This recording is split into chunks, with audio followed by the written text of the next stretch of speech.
Bueno, pues vamos a comenzar la literatura, el apartado de literatura del tema 2, y que bueno, pero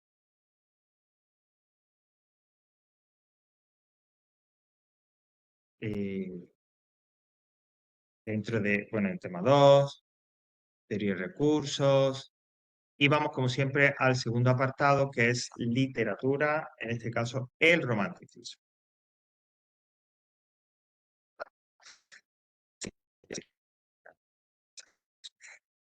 Bueno, primero es que cuando hablamos de romanticismo, y claro, uno piensa, ¿no? Lo romántico, el amor, no tiene nada que ver con eso. Es decir, este movimiento, si habéis un poco echado un vistazo, ha sido posible un poco ver de qué va, o sea, cuál es un poco la idea principal y demás, habéis visto que se habla de amor, etcétera, pero realmente la idea de romanticismo no tiene que ver con el amor. Es decir, no es un movimiento en el que se exalta.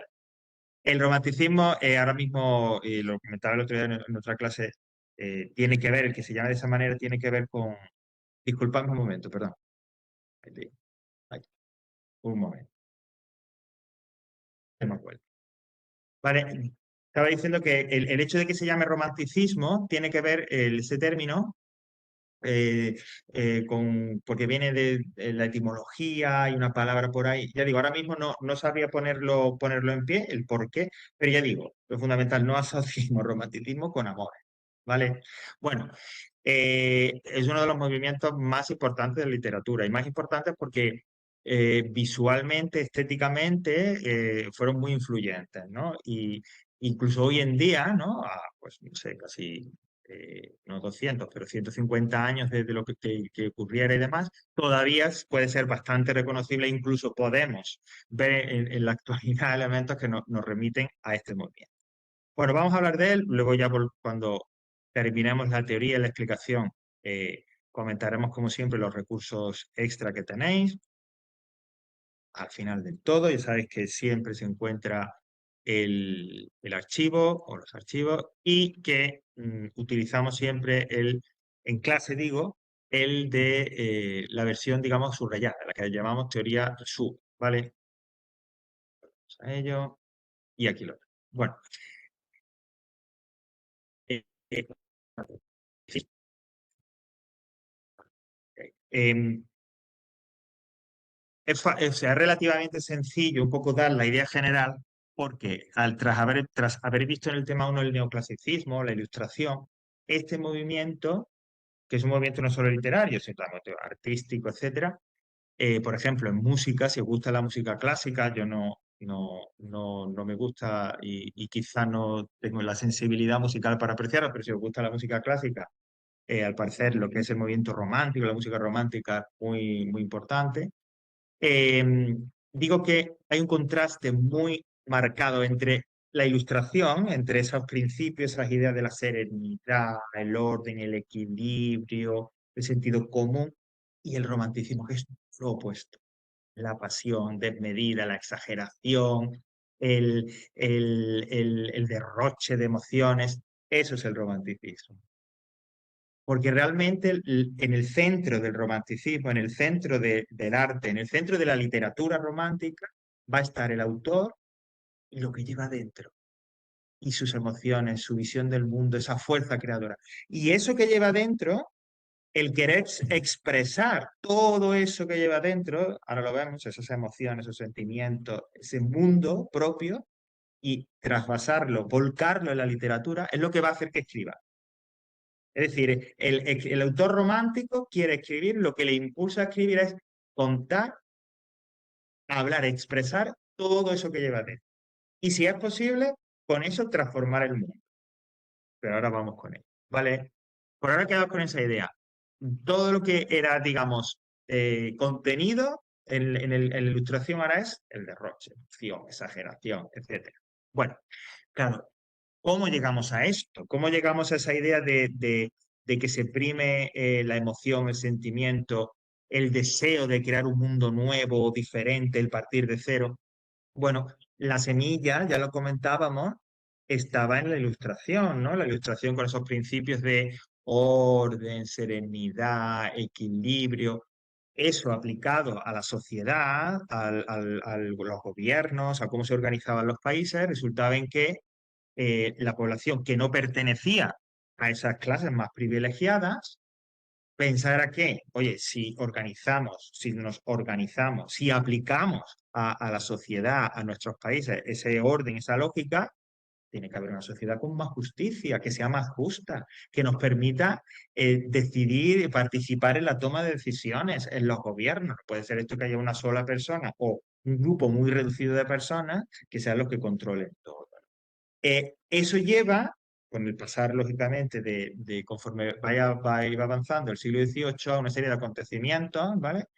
Dramáticos, revoluciones, guerras, etcétera, que seguirán durante todo el XIX y que terminarán, como decía, en la creación de sociedades, de países más o menos democráticos.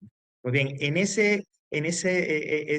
digamos, contexto de revoluciones, de luchas por una sociedad más justa, más libre, ¿no? En esa pasión, esa emoción, ahí es donde estamos, ahí es donde se incardina el romanticismo. Por eso es que surge el romanticismo, porque los autores, los artistas, que son siempre sensibles a lo que les rodea, a las ideas, a la atmósfera de su época, sienten que eso es que a eso se deben de cachar, que eso es lo que deben expresar y además coinciden con lo que sienten dentro, ¿vale? Participan como personas, como individuos, en ese deseo de cambiar, ese deseo de libertad, en ese deseo de dejarse llevar por las emociones, por las pasiones, para llevar, como digo, crear un mundo diferente. Bueno, en la realidad, claro, las cosas no son tan bonitas, porque como ya digo, hay una serie de acontecimientos históricos, la Revolución Americana y la Guerra de Independencia, y sobre todo la Revolución Francesa, que es muy tal, muy ideal, pero que fue una auténtica salvajada y una auténtica brutalidad. Digo, con mucho impacto en la Europa del momento. Pero también hay otras revoluciones, otros cambios que no fueron tan violentos. Por ejemplo, la revolución industrial, es decir, otros cambios a nivel económico o nivel social que también tuvieron su impacto. Entre ellos, como digo, la revolución industrial, porque eso es el origen de toda esta sociedad de manufactura, de etcétera, que tenemos hoy en día, que se produjo en Inglaterra con el desarrollo de la máquina de vapor, luego el tren, etcétera, etcétera. La Entonces, como veis, domestic system. ¿cómo, perdón? Domestic system. Domestic system. Sí. ¿Tiene algo que No. ver? No. Bueno, domestic system significa sistema doméstico, pero no sé exactamente de dónde has tomado eso, Almudena. No Pues sé. de historia. Ok, Con la perfecto. revolución. Vale, eh, vale. No conozco el término. ¿Y a qué se refiere? Ya que ha salido, pues mira, me interesa. sí, es ¿Recuerda a qué se refiere cuando exactamente? los, ¿cómo se llaman? Los campesinos pues empezaron a trabajar en el entorno urbano. Claro, claro, exactamente. Se Todo produce esto. ese trasvase de población, ¿no? Del campo Sí, a la ciudad, sí, etcétera, etcétera. sí, Sí, sí, claro.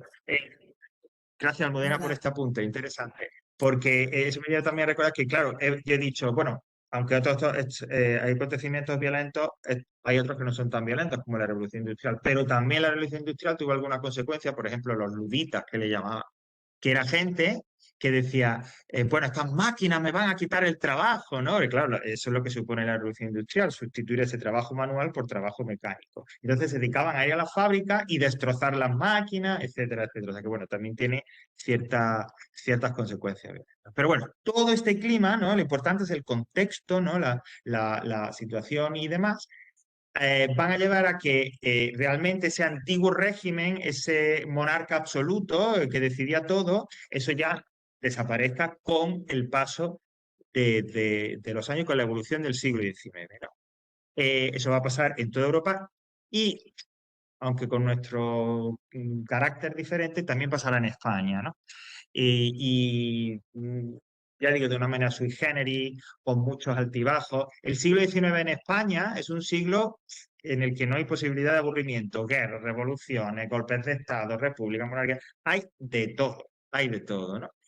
Pero bueno, España en cierta forma, aunque insisto, de una manera más distante, de una manera algo atrasada, pero seguirá también esta senda de cambio, de evolución que sí se está produciendo de manera muy intensa en el resto de Europa, ¿no? Pero ya digo, empezaremos el siglo XIX con la guerra de independencia con Francia, luego viene la restauración de Fernando VII y vuelve a ser una monarquía absoluta, pero luego viene un trienio liberal, pero luego viene no sé qué, otro no recuerdo. Eso lo dejo ya para historia, que creo que sí que lo tenéis que estudiar y allí ya el especialista os lo comenta pues mucho mejor. Bueno, pues veamos entonces ahora, vamos a ver cuáles son las características que marcan el romanticismo, es decir, este movimiento literario que surge de este contexto, ¿cómo se caracteriza? Pues bueno, el primero, y por eso está el primero, eso que llama subjetivismo, por lo que decía al principio. Lo que hace que el escritor escriba es lo que lleva dentro, sus emociones, los sentimientos, los deseos, la pasión que lleva dentro. Eso es lo que el escritor, como artista sensible, es lo que le lleva a escribir. Volcar eso en una prosa, en poesía, en teatro, pero eso que lleva dentro, volcarlo. Comunicar tu mundo interior. Todo eso, esos deseos, esas emociones, esas pasiones, en realidad están enfocadas, el propósito es que al comunicarlas, al volcarlas en la literatura, ayuden a cambiar el mundo y que la realidad exterior sea como esa realidad, como ese mundo ideal, maravilloso, sensible, artístico, que lleva el escritor dentro. Esa es la pasión, ese es, digamos, el propósito último de la literatura y del escritor romántico. Cambiar el mundo y que sea como él quiere que sea, como es su mundo interior, con esos deseos, esas pasiones, esas emociones, ¿no? Claro, lógicamente esto no es posible. Entonces hay un choque entre esa realidad, la realidad de verdad, digamos, y la que él lleva dentro y su mundo, y su mundo ideal, ¿no? Y por lo tanto siempre va a haber, que eso es algo también muy romántico, el conflicto, la lucha entre lo que el poeta, el escritor romántico quiere y lo que la realidad le ofrece. Siempre hay un conflicto. Mira, los escritores románticos son gente que hoy pasaría por inadaptados. Y algunos dirán, bueno, pero los escritores son siempre así, porque son gente muy especial. Bueno, a ver, hay de todo, ¿no?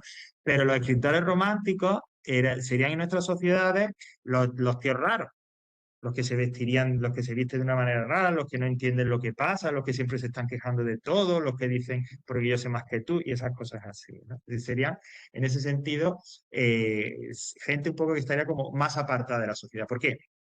Porque no quieren vivir en ese mundo, no querían vivir en esa realidad que les ofrecía, porque era una realidad que no les gustaba. Ellos querían imponer la suya, que les parecía ideal y maravillosa, ¿vale? Esto nos lleva al siguiente punto. Y es la libertad. La libertad es un valor supremo para los románticos. El romántico, el escritor romántico, es libre, no tiene normas. Las reglas sociales, las reglas morales, incluso voy a decir, podríamos decir las reglas penales, las leyes, etcétera, no significan nada para ellos. Pasan, ¿no? Por no decir una vulgaridad. Pasan completamente en su vida real, es decir, en su vida como individuo y también en la literatura. No hay reglas, en la literatura van a hacer lo que les dé la gana. Si quieren explorar formas nuevas de poesía, exploran nuevas formas de poesía. Si quieren escribir de una manera diferente, escriben de la manera. No hay reglas, no hay barreras. Mira, el romanticismo, aunque nosotros ahora lo concretamos en España y en autores españoles y demás, pero realmente el romanticismo propiamente dicho, el de verdad, entre comillas, es el alemán y el inglés, ¿vale? Es decir, lo que hoy se entiende a nivel mundial como romanticismo se dio sobre todo en Alemania y, bueno, en digamos, en las comunidades de habla alemana y en Inglaterra. Que eso me toca a mí más de cerca, claro está. Bueno, uno de los autores románticos británicos más importantes y que sigue estudiando, si quiere, la historia de la literatura es Lord Byron, que como su nombre indica, Lord, su título indica, era un hombre. Bueno, pues Lord Byron hoy sería este que está, digamos, en el, bueno, ya no hay Sálvame, pero que está en la revista tal, porque hoy se ha acostado con no sé quién, mañana se encuentra con no sé cuánto, ahora se casa y luego se divorcia, ahora se gasta un dinero no sé cuánto, es decir, era lo que llaman un poco de forma fina una socialité, ¿no? Pero era un grandísimo artista y uno de los más grandes poetas, no solo románticos, sino de la historia de la literatura inglesa. Pero hacía lo que le daba la gana. Y imaginaos si Hoy en día esas figuras producen cierto escándalo. En una época como esa, principios del siglo XIX, finales del siglo XVIII, principios del XIX, eso sería como, ¿vale? Porque hacían lo que querían. No había posibilidad. Es que ni siquiera Dios podía ponerle trabas, ¿no? Y si querían replicarle y si querían cuestionar a Dios, se lo cuestionaban igualmente, ¿vale? Porque la libertad es, como digo, un valor supremo. En Perdona, esta lucha... Sí, dime, Almudena. ¿no confundían un poco la libertad con el libertinaje? No sé. Interesante pregunta. Mira, ellos, o sea, los románticos, no creo, porque como para ellos no había límites, Sí, ¿vale? Ellos vivían de acuerdo a su mundo, digamos, a lo que ellos creen, a lo que, pues a sus impulsos, a sus emociones. En ese mundo, en esa realidad suya, no había reglas. O hacían, digamos, lo que les daba la gana. En cambio, sí, de cara al resto de la sociedad, esa libertad, digamos que en el caso de los románticos, como extrema, sí. de cara a la sociedad, que si había unas reglas, una forma de comportarse, sí que lo verían como eso, como tú dices, ¿no? Como cierto libertinaje, vicio, etcétera. Sí, ¿Vale? Pero ellos no lo verían así. Ellos verían, a ver, serían conscientes de que estarían atentando contra las reglas sociales y demás, ¿no? Pero ellos decían que pensarían qué es lo que tienen que hacer, porque, como digo, la libertad era el valor supremo. Otra cosa es lo que pensara el resto de la sociedad, ¿no? Que ya digo, eran personalidades bastante escandalosas y demás. Lo que pasa es que muchos de ellos, la mayoría, eran sí. ricos. Entonces, pues ya se sabe que como eran ricos, pues claro. Pues podían hacer lo mismo y no había nada Claro, malo en ello. claro, una cosa es ser romántico y libre y ser pobre, que a Ya, nadie le importa, da igual y tal, y otra cosa es, lógicamente, ser romántico y tal, y ser rico, ¿vale? Pues sí, vamos, más o menos, más o menos como ahora, ¿no? bueno, sí, podemos trazar un paralelo. Vale. Bueno, decía que en este conflicto que hay entre lo que ellos son, lo que ellos quieren ser, lo que ellos quieren hacer y tal, y la realidad en sí, siempre va a ganar la realidad. Me explico. Como estábamos contando ahora con Almudena, pues ellos son libres y hacen lo que les da la gana. Pero al fin y al cabo, la sociedad los rechaza, los margina, los deja a un lado, aunque tengan dinero y sean ricos. Entonces, lógicamente, bueno, y además ese rechazo, lo que supone al romántico es que, o sea, que el romántico, el autor, el escritor, el artista romántico se dé cuenta que por mucho que él sea libre, por mucho que él haga lo que quiera, nunca el mundo va a ser como él quiere que sea. El mundo es como es y él no va a poder cambiar. Seguirá intentándolo, seguirá, digamos, en lo que estamos diciendo, siendo libre, haciendo lo que quiera, pero el mundo nunca va a cambiar según sus deseos, según sus emociones y sus pasiones. La realidad seguirá existiendo con sus reglas, sus normas, su fealdad. Entonces, claro, en ese conflicto entre lo que ellos quieren que sea, cómo les gustaría que fuera y cómo es la realidad en sí, ahí se produce, le lleva a esa, como dice, insatisfacción y desengaño. Muchos de estos escritores, su actitud o su estado de ánimo era el de la melancolía, el de la nostalgia, pues se habla de soledad, no de depresión, pero bueno, de insatisfacción, es decir, eran personalidades tendentes a un estado de ánimo de tristeza, porque no podía ser la realidad, el mundo no era como ellos querían, ¿no? Por ese conflicto, esa lucha. Por lo tanto, esa decepción, ese desengaño, etcétera, estaba presente. Bueno, muchas veces en varias ocasiones, bastantes ocasiones, y muchos artistas románticos llevaban esto al extremo, es decir, ese deseo de libertad y esa insatisfacción, ese desengaño, esa decepción, esa rebeldía, la llevaban al extremo y acababan con su vida suicidándose, ¿vale? O sea, que realmente, bueno, pues digamos que eran personas como muy, ¿no? En ese sentido, bastante extremas. Pero ocurría, no todo el mundo hizo eso, no todos los románticos escogieron esa vía, pero no es raro encontrarnos, y de hecho luego vamos a ver alguno que otro entre las autoras españoles, que tomaron esa vía de, como digo, de la libertad extrema, que es decidir sobre su propia vida, por esa insatisfacción, ese desengaño, y al fin y al cabo por esa rebeldía, ¿no? También extrema, frente a lo que le ofrecía la realidad a la sociedad. Es como decir, no voy a hacer lo que me dé la gana, y para que veas que no hago lo que tú me dices, al final me mato. A ver, estoy un poco, aunque parezca así de burla y tal, pero no es burla. Al fin y al cabo, ese es el pensamiento último. que les llevaría a esa decisión extra. Digamos, claro, como veis, tenían que buscar soluciones, tenían que buscar formas de mitigar ese sentimiento, ¿no? Ese desengaño, esa decepción. Y una de las formas era, como dice ahí, evadiéndose, escapando. Realmente, o sea, en la realidad o a través de la literatura. En la realidad hemos dicho que muchos de estos escritores bueno, pues podían permitírselo, ¿no? Mirad, en la época existía una cosa que lo hacían las clases altas británicas cuando sus hijos, no sabría deciros si hijas, pero hijos en masculino, seguro, alcanzaban cierta edad, pues digamos la edad un poco como que las que hoy irían a la universidad, 17, 18 años y demás. Entonces les pagaban un viaje de meses o incluso de años por Europa que llevaban el Grand Tour. Entonces les decía, mira, antes de que te conviertas en un financiero, en un empresario, profesor de tal o abogado y tal, vete a ver Europa, vete a, digamos, a los lugares históricos, sobre todo iban a Italia, a Grecia, etcétera, a conocer.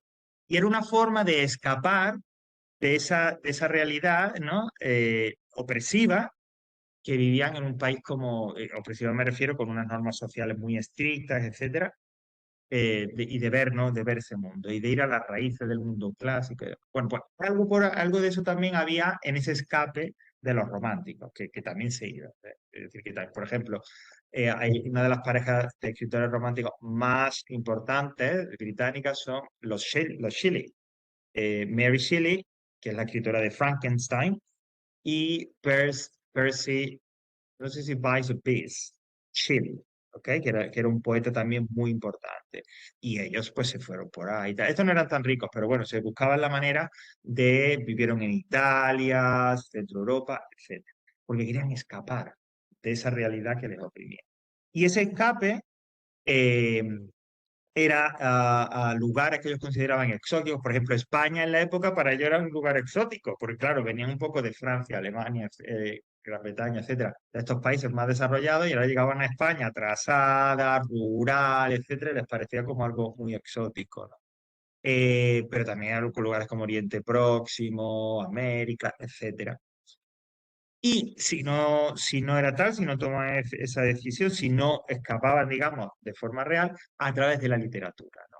Y, por ejemplo, era muy común que un tema o un contexto, un decorado, digamos, sobre el que se podía eh, o en el que se situaban, ¿no? Se desarrollaban poemas o historias románticas, fuera, por ejemplo, el pasado medieval, la Edad Media, por ejemplo, es un lugar al que escapaban en la literatura muchos románticos. Y como digo, hay muchas obras, poesías, obras de teatro, etcétera, que se sitúan en esa Edad Media, por supuesto, una Edad Media ideal, ¿no? De caballeros y tal. Escapar, intentar huir de eso que les oprimía. En ese deseo de escape, de encontrar, como digo, pues un refugio, algo, digamos, que les ayude a sobrellevar ese conflicto, esa lucha con la realidad mejor, también tienen como opción el nacionalismo. Esto que, bueno, nosotros en España sabemos mucho, desgraciadamente, o no sabemos nada, ya no sé. El nacionalismo, tal cual se entiende hoy en día, surge en esta época, surge a finales del siglo XVIII, principios del siglo XIX. Mira, en Europa, porque aunque el nacionalismo existe en otras partes del mundo, pero realmente es en Europa donde surge este fenómeno, había unos grandes países, pues estaba Francia, estaba Italia, perdón, Francia, Alemania, España, Gran Bretaña, pero luego había comunidades, había grupos de personas que culturalmente tenían la misma cultura, el mismo idioma, las mismas tradiciones, pero que no tenían un único país. Por ejemplo, eso era el caso del nacionalismo alemán, de las comunidades alemanas, ¿no? Es decir, había grupos de regiones, ciudades que tenían tradiciones iguales, que hablaban todas alemán, que tenían una cultura igual, pero no tenían un país. No existía Alemania como existe hoy en día. Existía Prusia, había gente alemana que estaba en el Imperio Austrohúngaro, etcétera, etcétera. Es decir, estaban repartidos por diferentes países.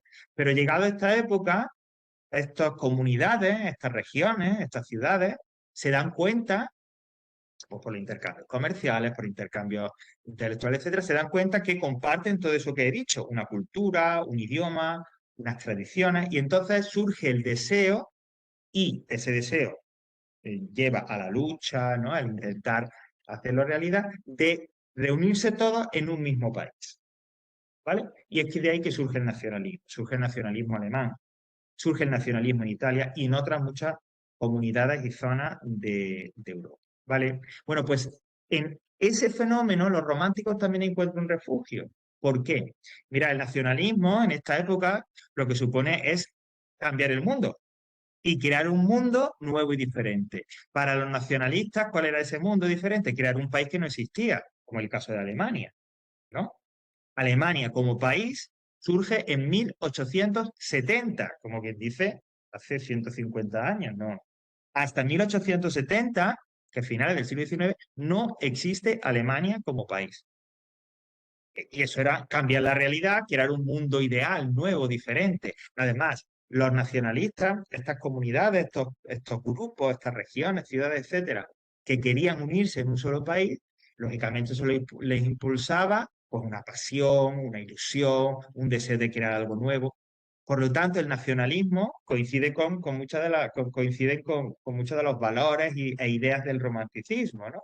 La pasión, crear algo nuevo, un mundo diferente. Por eso es que en los movimientos nacionales, los movimientos nacionalistas, los románticos también se encuentran a gusto, ¿no? Y aparte porque las señales que te indican a ti que tú perteneces a un grupo nacional, que pertenece a una misma nacionalidad, era lo que interesaba también a los fenómenos, digamos, que interesaban a los románticos. Las tradiciones culturales, el idioma, música, pintura, etcétera, etcétera, etcétera. Estos son los símbolos que en el cual se reconocen que tú perteneces a la misma nación, ¿no? Porque comparte la misma lengua, porque comparte las mismas tradiciones, la misma música, los mismos bailes, la misma literatura, etcétera, etcétera. ¿Vale? Por lo tanto, en ese sentido, el nacionalismo era un lugar perfecto para que los románticos acudieran. Y por último, el papel de la naturaleza. Mira, la naturaleza en el romanticismo, puesto que lo que pretende, o puesto que lo que es un reflejo de cómo se siente por dentro, y ya hemos visto mm, que realmente es que el estado de ánimo es un estado de ánimo conflictivo, melancólico, nostálgico, etcétera. La naturaleza se presenta de una manera hostil, agresiva, dramática. No es una naturaleza agradable, no es una naturaleza del bosque al que te gustaría ir a hacer un picnic o pasar el día. No, no, no. Los árboles son retorcidos, ¿no? Imaginaos un poco como estos paisajes, estas naturalezas de las películas de terror. Así, más o menos, porque refleja un poco cómo ese conflicto que tenía el escritor romántico. Además, también un poco se sitúa muchas veces la naturaleza, se describe en la noche, en lo lúgubre, en lo oscuro, ¿vale? Y es también común cuando se habla de naturaleza en el romanticismo que aparezca lo que llaman el tópico de la ruina. Para los románticos, la naturaleza estaba por encima de todo y la naturaleza era como algo que había existido y existiría siempre. El hombre, sus construcciones, sus obras, al final no valdrían, no sobrevivirían. Ellos pensaban que la naturaleza es lo que sobreviviría. Por eso es común que en escritos, en literatura, pero sobre todo en pintura, aparezca ese tópico de las ruinas y podemos encontrarnos con un cuadro en donde hay, por ejemplo, pues las ruinas de un palacio en medio de un bosque, ¿no? Entonces hay todos los árboles, la maleza que cubren las ruinas, que se meten por dentro. Bueno, pues ese tópico es muy romántico y es muy común para indicar eso, ¿no? Que la naturaleza es lo que está por encima de todo. Ni siquiera las obras más fuertes, más sólidas del hombre pueden vencer. ¿Vale?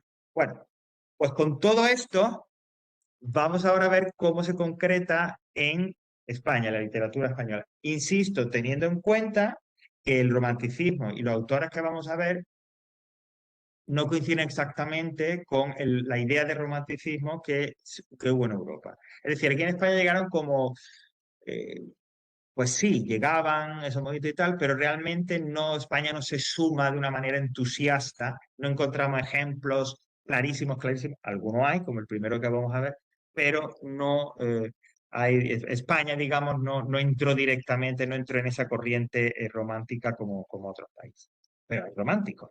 Bueno, vamos a empezar por la poesía, porque el romanticismo es un movimiento literario que viene muy bien a la poesía, ¿no? En esa expresión de los sentimientos, de las emociones, de las pasiones, viene muy bien hacerlo a través de la poesía. Bueno, si hay un escritor, un poeta prototípico, romántico, que responda un poco a los tópicos del romanticismo, ese es José de Espronceda, ¿vale? Que como veis está más o menos al principio de la primera mitad del siglo XIX. Hago un inciso. El romanticismo tal cual se entiende, como hemos dicho, en Inglaterra, en lo que luego sería Alemania, etcétera, va desde finales de las últimas décadas del XIX a las primeras, perdón, desde las últimas décadas del siglo XVIII a las primeras del siglo XIX. Es decir, que para 1810-20 el romanticismo ya ha acabado, más o menos, en el resto de Europa. Pero aquí en España todavía estábamos, ¿vale? Porque empiezan con la Revolución Francesa, etcétera. Bueno, pero prototipo de poeta romántico es Proceda, que es rebelde, es apasionado, es épico, es exagerado, es muy comprometido en su vida real, fue un político, luchó por la libertad, por un régimen más justo, etcétera, etcétera. Y es precisamente eso, la libertad, como dice ahí, expresada de una manera épica y tal, muy exagerada, lo que para es la importancia. Toda su obra trate de los diversos temas que trate, pero digamos, esta recorrida, lo fundamental es la libertad. Para él es el elemento central, es el valor supremo. ¿Mm? Así se ve muy claramente en la famosa canción del pirata, esto de cañones por banda, no sé qué, no sé qué tal, ¿no?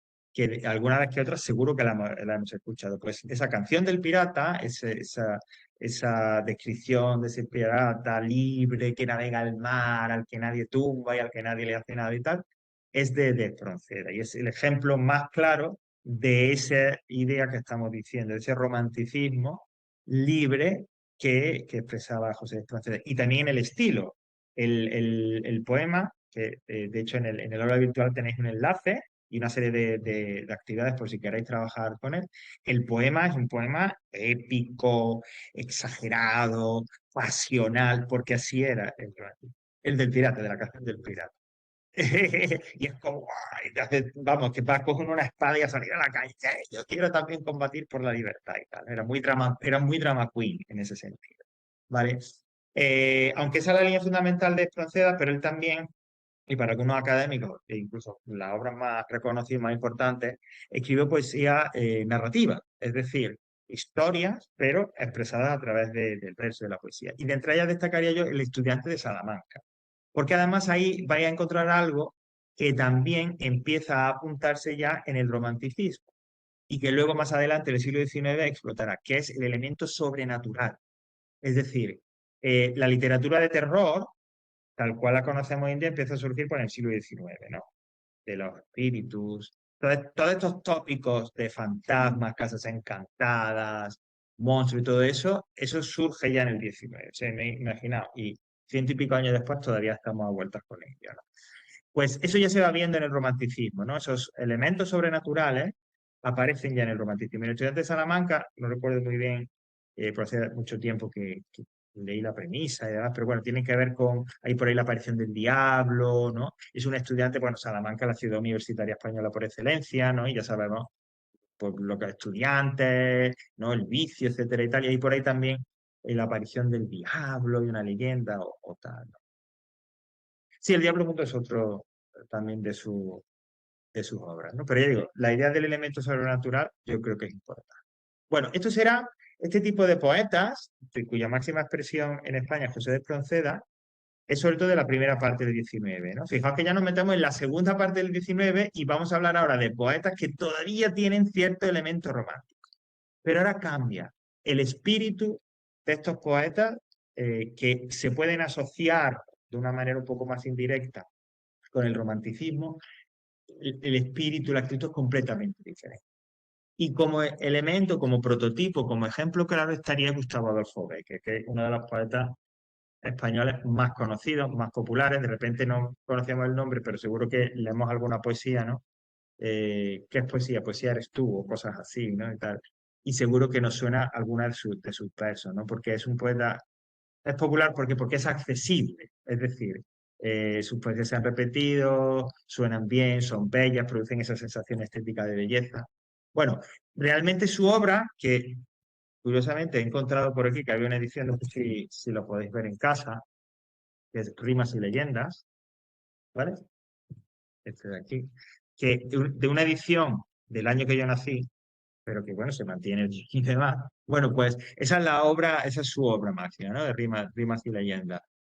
Bueno, no nos vamos a detener en hablar de las leyendas. El libro es un libro que se compone de una parte poética, ¿vale? Que son las rimas, y de una parte de historia, una parte narrativa, que son las leyendas. Las leyendas recogen, pues como su nombre indica, leyendas, historias populares, ¿no? Con elementos también sobrenaturales, con elementos de terror, con elementos fantásticos, ¿vale?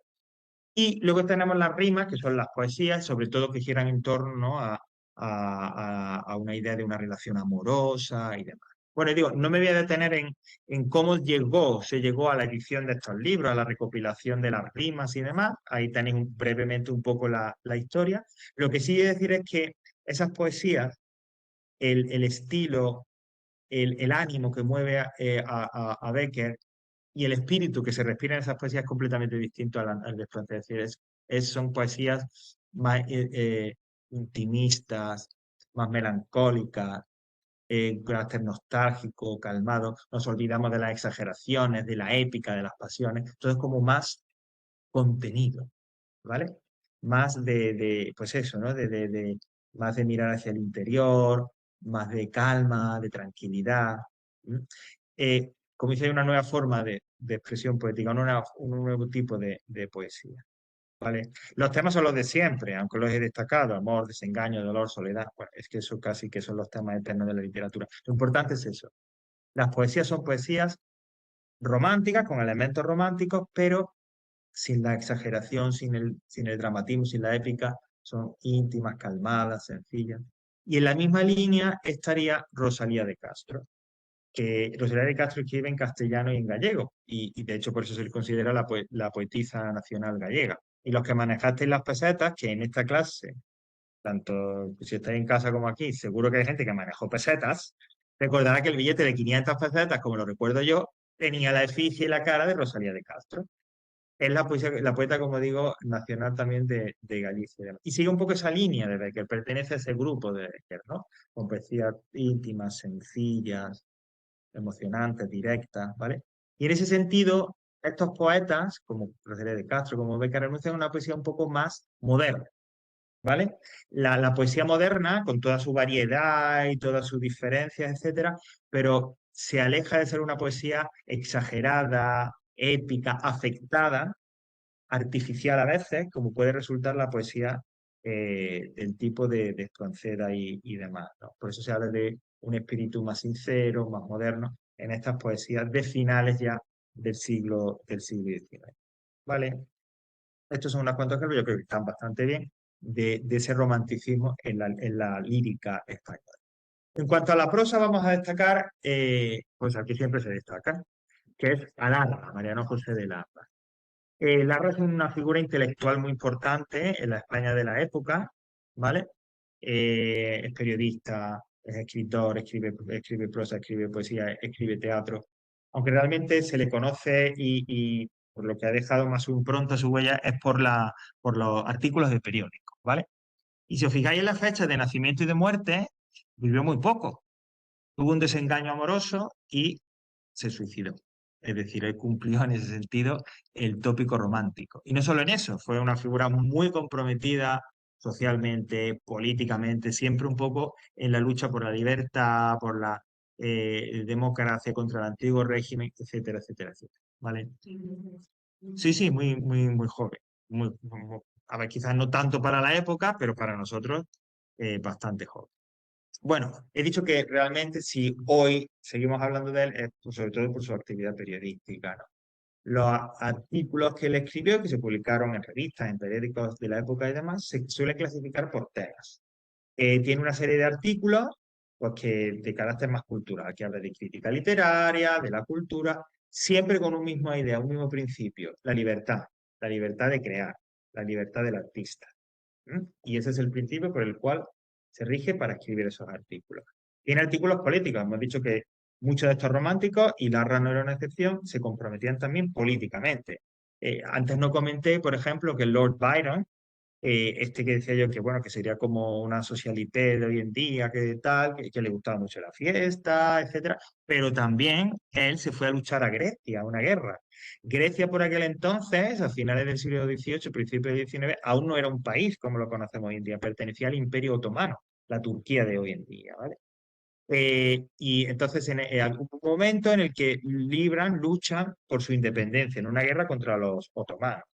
Y Lord Byron se fue a luchar. Y de hecho, las heridas si no recuerdo mal, las heridas que contrajo en esa lucha fue lo que lo llevaron luego a la muerte y demás, ¿no? O sea, que sí, que muy jiji, jaja, pero que también se comprometía, ¿no? O sea, era algo muy propio también del romanticismo. Digo, artículos políticos, ¿no? Siempre un poco en la denuncia de pues, la corrupción, de las barrabasadas que se producían, y con una visión pesimista, ¿no? Que también encaja en el espíritu romántico. Es como si él viera que la situación política no iba a cambiar mucho y que era bastante mal. Y los más populares, que son los artículos de costumbre, aquellos en los que denunciaba, criticaba desde un punto de vista satírico, humorístico, ¿no? Los vicios y las malas costumbres de la sociedad de la época, ¿no? Siempre igual con una misma idea, con algo que ya empezamos a ver en la Ilustración, que seguiremos viendo incluso casi que hasta el siglo XX en muchos autores españoles, ¿no? Una actitud común, y es la de, a través de su literatura, intentar modernizar España e intentar, a través de esa denuncia de todo lo malo, que se mejorase la sociedad. De todos los artículos más conocidos, uno de los que siempre se menciona es "Vuelva usted mañana". Bueno, tenéis un enlace a ese artículo en el aula virtual, y yo siempre todo el año hago el mismo juego, o bueno, el mismo juego, propongo siempre lo mismo. Estamos en 2023, el artículo, luego porque ayer en otra clase vi la fecha, es de 1833, o sea, de casi 100 años, ¿no? 90 años. 90 años, 1833, ¿vale? 90. Pues yo propongo que si podéis y demás, leáis y que comparéis si lo que hay cuenta, 1833, o sea, no es que es otra realidad completamente diferente, de alguna manera sigue pasando hoy en día. No voy a decir ni de qué va, ¿sí?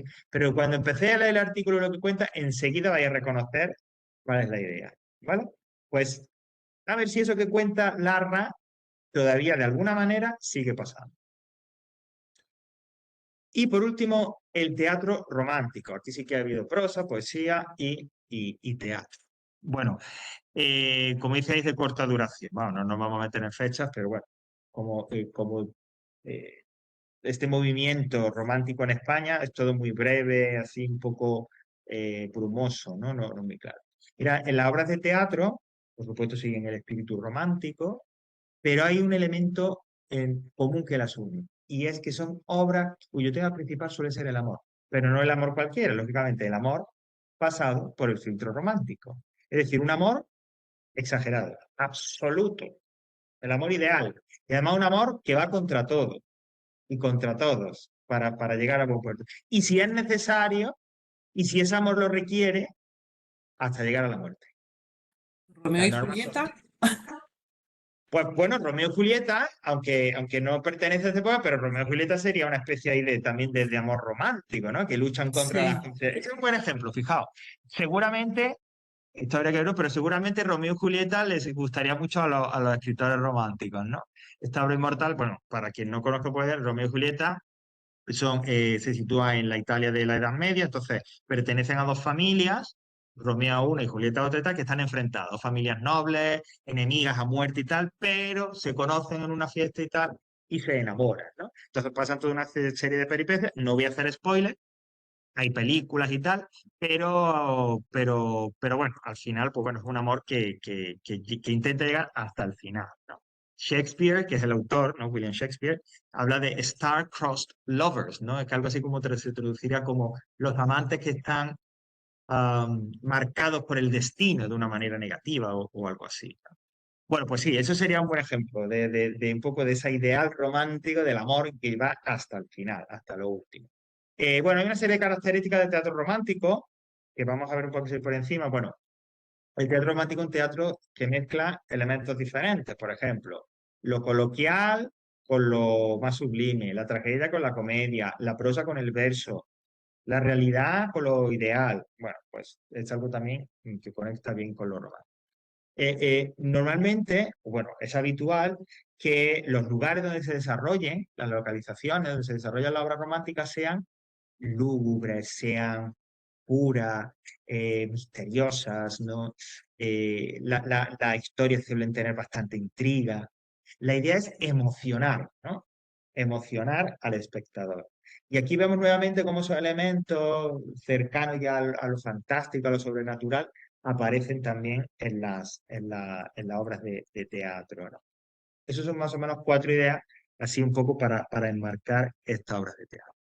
Bueno, vamos a destacar 2 autores, pero el más importante, y aquí también tengo otro, bueno, no se diferencia porque es un volumen muy parecido, pero es José Zorrilla con Don Juan Tenorio, ¿vale? Que es la obra prototípica del romanticismo español. Es más, ahora que nos acercamos a Todos los Santos, porque claro, parece que en España siempre hemos celebrado Halloween y todo el mundo, ¿no? Y sobre todo si tenéis, pues, hijos o sobrinos o tal, si tenéis en contacto con niños, ahora todo es Halloween, ¿no? Entonces los profesores de inglés en los colegios y en los institutos nos volvemos locos y todo el mundo, venga, calabazas, calabazas y tal, ¿no? Bueno, sí que está muy bien, yo soy muy partidario de Halloween y de ese, digamos, disfrute del terror, pero en realidad la tradición propia nuestra es otra, la de Todos los Santos, la de visitar cementerios, como seguramente muchos de vosotros haréis en estos próximos días. Y es habitual también la representación de la obra de Zorrilla de Don Juan Tenorio. Es más, me decía justo hoy, antes de empezar las clases, Rocío, que es la profesora titular de lengua, que hay una representación en Alcalá de Henares de Don Juan Tenorio este fin de semana, así que si alguien se puede acercar. Y si hay entradas, puede ser que a estas alturas ya ni y eso sí interesa, pues nada, sabes que en Alcalá se representa. Y seguramente en Madrid buscáis y seguro que en algún sitio hay alguna representación de Don Juan Tenorio, porque insisto, es tradición en esta época representar eso. ¿Por qué? Mirad, en las obras de teatro romántica es común que aparezca el héroe romántico y el prototipo de héroe romántico es Don Juan Tenorio. No es la primera vez que el personaje de Don Juan aparece en la literatura española. Ya en el barroco, en el siglo XVII, Tirso de Molina ya escribió, compuso 2 obras donde aparecía este personaje. Pero es quizás con la obra de Zorrilla cuando alcanza una dimensión universal. Porque Don Juan Tenorio no solo aparece en la literatura española, es un mito que otras literaturas de otros países también han tratado. Y hay óperas, y hay otras obras, hay pinturas, etcétera, que se ocupan de este mito. ¿Por qué? Porque Don Juan Tenorio es ese héroe que no le tema nada y que se revela ante todo, ante su sociedad, ante las normas sociales, ante la moral, ante el mismísimo Cristo y ante el mismísimo Dios. Le da todo igual, ¿vale? Porque es ese sinvergüenza, pero que es libre hasta el extremo. En la hora de Zorrilla, por cómo se conduce, por los acontecimientos que pasan, uno espera que el final sea pues que Don Juan se lo llevan a los infiernos, pero por la razón que sea, habría que leer o investigar un poco más. El final es un final tradicional, un final en el que Don Juan se arrepiente, se reconvierte, vuelve a abrazar la fe cristiana y se convierte como en alguien ya en uno más de la sociedad respetando sus normas y convenciones. Bueno, ¿por qué hizo eso Zorrilla? ¿Por qué acabó la obra de teatro así cuando en realidad lo que pedía, ¿no? Ese héroe romántico no pedía realmente otro fin, que es el fin llevar su libertad hasta las últimas consecuencias? Pues no sabemos. Ya digo, debe de haber alguna explicación, seguro que hay algún académico y demás que lo ha estudiado, pero lo dejo. Y en una línea parecida está el Duque de Rivas, paisano mío, eh, Ángel Saavedra, que escribió como obra más representativa Don Álvaro la fuerza del destino, que es otro ejemplo de héroe romántico que se enfrenta también al destino, a la sociedad. El sino es otra forma de decir destino. Y esta obra, Don Álvaro la fuerza del sino, también es otra representación, otro buen ejemplo de ese teatro romántico, ¿vale? Y hasta aquí el romanticismo. El siguiente tema, el tema 3, ya cambiaremos nuevamente. el movimiento literario será diferente, será opuesto a este, porque pienso yo que se acabó tan harto de pasiones, exageraciones y demás, que los literatos, los escritores pedían otra cosa diferente. Pero eso será en el tema 3, ¿no? Bueno, volviendo a el aula, creí que ibas a preguntar. Volviendo al aula virtual, ya sabes que siempre se ofrecen recursos, consultas, actividades, solamente si se quiere, si me ha interesado, si tengo tiempo, si quiero ampliar, si quiero ver un poco algo, pues ahí tenéis, ¿no? Bueno, uy, perdón. Tenéis, al igual que con la ilustración, hay un tutorial en vídeo, ¿no? Donde un poco se profundiza y se habla de la época, del movimiento artístico. ¿Os acordáis que vimos la semana pasada como ejemplo de actividad para el texto descriptivo un poema, La desesperación, que leímos aquí en clase y tal? Bueno, pues ese mismo poema lo tenéis aquí en este vídeo de YouTube. Y luego se propone, bueno, pues unas pequeñas actividades y demás, ¿no? Por si queréis trabajar o con ese texto, ¿vale? Igualmente con la canción del pirata, ahí tenéis el enlace que os lleva al poema completo y igualmente, ¿no? Se os propone como una serie de ejercicios que podéis hacer, ¿vale? Estos ejercicios, pues, como digo, pues se hacen, no sé, como se quiera. Pero siempre es bueno, sobre todo al principio, echarle un vistazo para saber, oye, ¿cómo me pregunta esto Javier? ¿Cómo va a plantear lo del romanticismo? ¿Qué puede hacer con un poema? Si me pone un fragmento de un poema romántico, de un texto romántico, ¿qué me puede decir? Bueno, pues estos ejercicios os dan una idea, una vez más, de cómo podrían ser esas actividades, ¿vale? También ahí tenéis en ese link una serie de poesías, de rimas de Becker seleccionadas, e igualmente una serie de actividades que se os proponen para que manejáis un poco esas poesías. Aquí tenéis el enlace al artículo de Larra, devuelva usted mañana, ¿vale? Para que, ya digo, si tenéis a bien y tal, pues veáis un poco de qué va, de qué trata y si pasa eso que denuncia él, pasa bien. Y ya, bueno, esto un poco, ya lo acaba esto poco ya más en algo más relajado. Los más viejos del lugar, entre los que yo me incluyo, os acordaréis de Radio Futura, uno de los grupos del pop español mítico de los años 80. Ellos tienen una de las canciones suyas conocidas, Annabel Lee, que se basa en un poema de un escritor americano que es Edgar Allan Poe, que pasa por ser uno de los creadores del género de terror. Entonces, la canción que está basada en el poema, el vídeo, muy de los 80, con lo cual, bueno, pues a veces es un poco ridículo, pues tiene un poco ese ambiente, esa atmósfera, esa idea, ese toque romántico, ¿no? Así que, bueno, pues si queréis un poco saber cómo es, si lo desconocéis o si os lo conocéis y os recuerda tiempos mejores, pues ahí tenéis el vídeo de Annabel Lee de Radio Futura. Y por último, recomiendo el visionado, que no el link, porque quiero decir, no puedo dar, no se puede colocar el link por los derechos de autor y demás. El visionado de esta película, Remando al viento. Mira, yo siempre recomiendo al que le interese y demás, porque hemos hablado, yo te he contado muchas cosas del romanticismo, de las ideas, de los movimientos, etcétera, pero hay veces un poco que a uno le falta, ¿no? Bueno, pues esta película, Remando al viento, que además cuenta una historia real de un encuentro de escritores ingleses, etcétera, en un pueblo en Suiza, perfectamente capta y transmite lo que tuvo que ser el ambiente romántico, ese ambiente que vivían esos escritores, ¿no? Es decir, cómo vivían, cómo eran ellos y por qué eran así, ¿no? Y cuando hablamos de lo de los sentimientos, las emociones, el conflicto en el que vivían, bueno, pues eso está bastante bien reflejado en esta película. La última vez que vi, la decía que parece que está en Filming, en la plataforma Filming o Movistar Plus.